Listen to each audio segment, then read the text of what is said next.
Assalamualaikum warahmatullahi wabarakatuh dan selamat malam pemirsa. Anda kembali menyaksikan Go Update pukul 20 bersama saya Jen Hamid.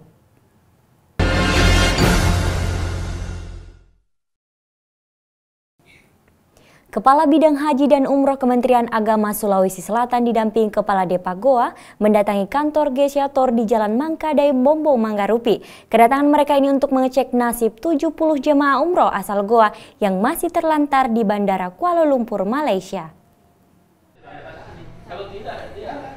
Kasus penelantaran ke-70 jemaah umroh terbongkar setelah salah satu keluarga jemaah asal Makassar mengadukan nasib kedua orang tuanya ke kantor wilayah Kementerian Agama Provinsi Sulawesi Selatan.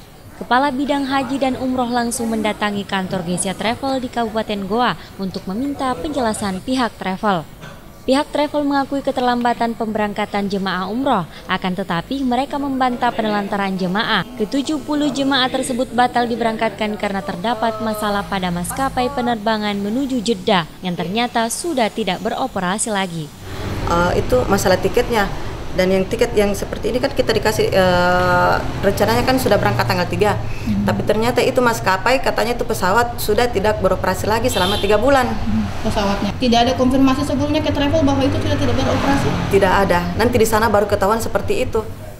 Sementara itu, Kepala Bidang Haji dan Umroh telah mengecek perizinan travel yang merupakan cabang dari travel di Jakarta. Setelah melihat masalah yang terjadi, sanksi tegas berupa pencabutan izin bisa saja diberikan kepada pihak travel. Dia tidak beroperasi, tapi sebenarnya itu tidak bisa dijadikan alasan. Travel itu harus bertanggung jawab secara penuh ya, karena kita tidak mau tahu beroperasi atau tidak. Dalam hal ini kan harus sudah terdeteksi. Masa sudah 3 bulan tidak beroperasi masih dipercayakan untuk menghandle flight jamaah dari tanah air ke Arab Saudi. Kayak izin sendiri? Ini kan dia istilahnya di izin penyelenggaraan haji, penyelenggaraan umrah itu ada yang dimaksud dengan konsorsium. Jadi mereka ini bukan atas nama, dia mengatasnamakan travel yang punya izin. Nah, itu dibolehkan.